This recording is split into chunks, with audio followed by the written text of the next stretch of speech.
Hari ini saya berada di kedai keropok leko Pok D Cerateng.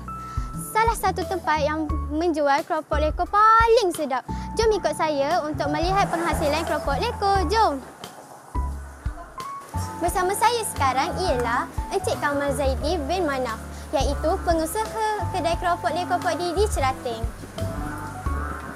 Assalamualaikum Pok D. Waalaikumsalam.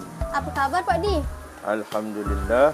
Apakah bahan utama yang digunakan untuk menghasilkan keropok leko ini?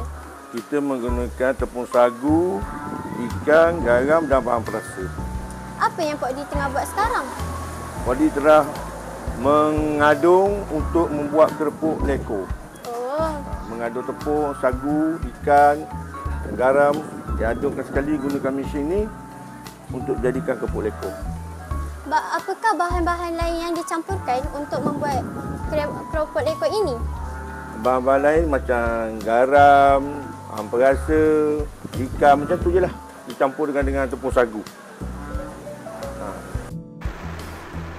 Isi ikan akan dikisar hingga menjadi halus. Sekarang proses menguli pula. Adunan akan dibentuk sebelum direbus. Cik, senang tak untuk menguli ini? Mudah je kalau biasa. Kalau mula-mula susahlah sikit. Boleh saya mencuba? Boleh.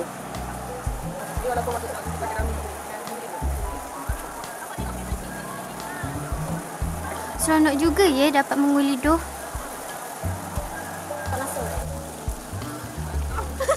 Ya Allah.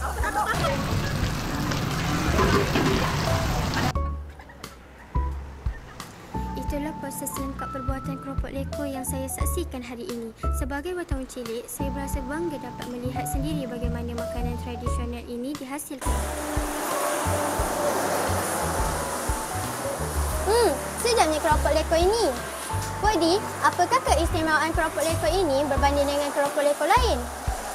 Keropok leko ini kita adung dengan lebih ikan dan kurang dengan tepung. Jadi kita adung sekali tu maknanya dah secukup rasa bahan-bahan dia untuk menyedapkan dia lagi. Oh, patutlah sedap. Soalan terakhir. Apakah perancangan Pok D untuk mengembangkan perniagaan ini? Rancangan Pok D tu kalau ada modal bolehlah Pok D buka cawangan dekat lain-lain tu untuk memudahkan customer datang ke kedai.